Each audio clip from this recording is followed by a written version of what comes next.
Good morning children, and welcome back once again to this part of the video class for standard 5 and subject science. Children, I hope that you have watched the previous video and answered the assignment that was given. We are going to continue with the same lesson, that is chapter 2, the skeletal system. Just to recapitulate about the second chapter, we had seen about what is a skeletal system, what is a skeleton, and the different parts of the skeleton or some useful bones of the skeletal system. Then we had talked about also the functions of the bones. Now, today we will talk about the joints. Now, the bones itself cannot move.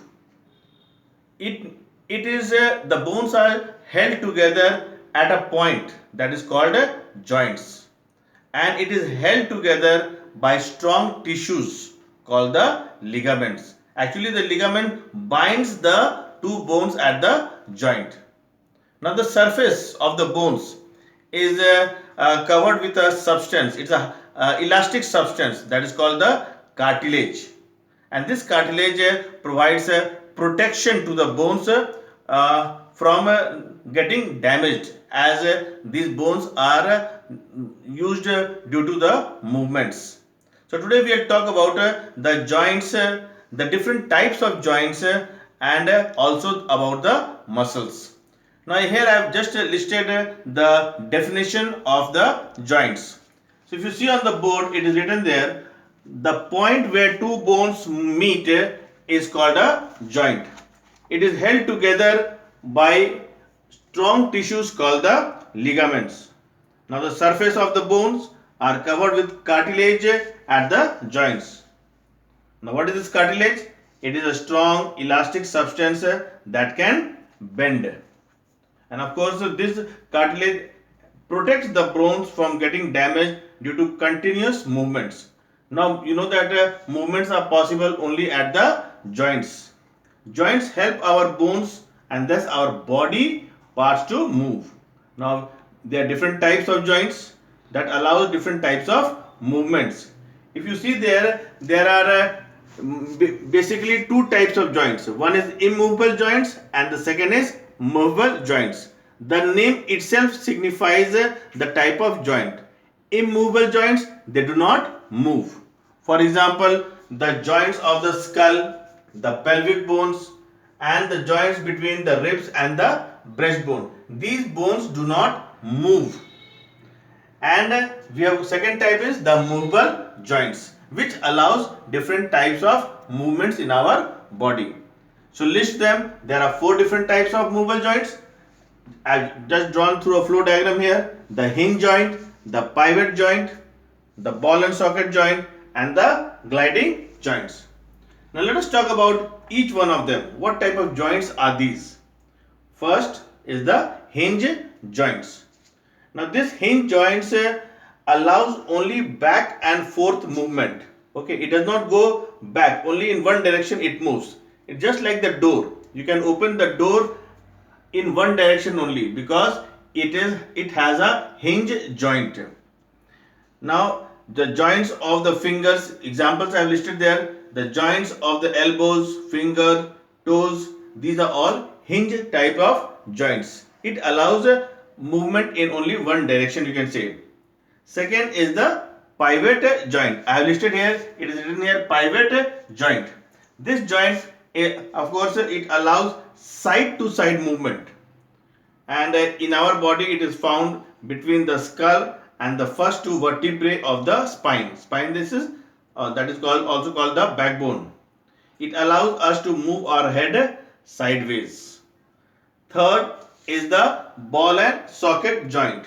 Now this name itself suggests what type of joint it is. The ball, that means one of the bone ends up like it swells up, and the other bone it is in the form of a cup shape, where the bone fits into the socket and allows the movement in all the directions. We have this ball and socket joint in the shoulder and the hip region.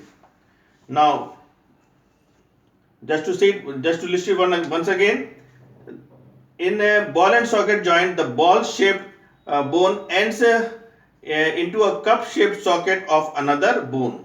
It allows the movement in all the direction. The shoulder and the hip are ball and socket joint. And the fourth type of joint is the gliding joints. This joint allows movement sideways as well as backwards and forwards. The joints found in the wrist, ankles and between two vertebrae of the spine are gliding joints. So if you see your book on page number 15, at the bottom the pictures are given there of the types of joints. I would just like you to see this. This you can see that this is immovable joint, that is the skull. The bones of the skull are immovable, and here we have got the hinge joint, then ball and socket joint, the pivot joint and the gliding joints. So these types of joints allows different types of movements of our body. Okay, so if I have to say the function of the joints, if the function of the joints I can list under two heads, that means joints join two bones, and second, joints help the bones to move as the bone themselves cannot bend. These are two basic functions of the joints, that is for movement. Next we are going to talk about the muscles. Now children, let us now talk about the muscles. The bones in our body are covered by muscles. Now you all know that these muscles are thick fleshy substances. Now there are more than 600 muscles present in our body, and of course these muscles are joined or muscles are attached to the bones by strong fibers called tendons. Now the bones do not move. Actually it is the muscle which pulls upon the bone and make the movement possible. And because of these muscles we can run, play and do various other works. In fact, the movement depends upon the muscles and the bones. They both work in pairs. So here it is about the muscles. If you see that our bones are covered with muscles, there are more than 600 muscles in our body. Muscles are attached to bones through tendons. Now these tendons are strong fibers. It is the muscle which helps the bones to move at the joints. Muscles pull on to move them at the joint. That means the bones and the muscles they work together. I just not told you that muscles help us to run, play and work. Now there are few muscles which are small, that is muscles of the arm, the muscles of our eyes. These are small muscles. Now the two muscles, all of you must be aware, those who go to the gym, the biceps and the triceps, move our lower arm in up and down direction. When we raise our arms, the bicep in front becomes shorter. Now this is the way the muscle works. Just an example given there. When we raise our arm, the bicep in front becomes shorter, that is it contracts, and pull up the arm. To lower the arm, the tricep at the back contracts and pull the arm down. Now there are various types of muscles. We have got the voluntary muscles and the involuntary muscles. Now what are these voluntary muscles? The voluntary muscles are those muscles which are under our control.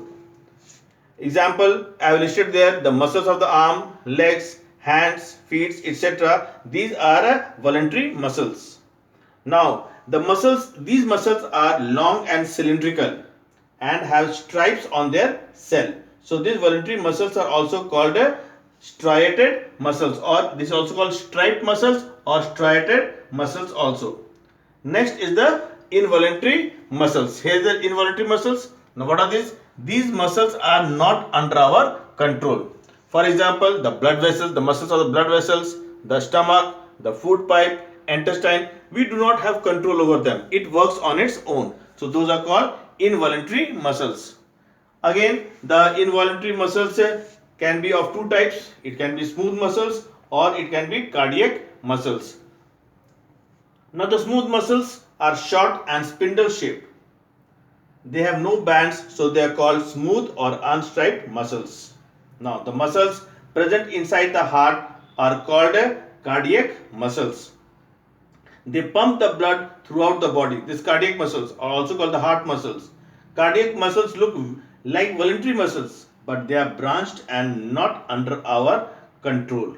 It moves on its own. So that can be classified under involuntary muscles. Now, just an information, it is given in the fact files. If you look in the book, that the muscular pain is due to the accumulation of a chemical called lactic acid in the muscle cells.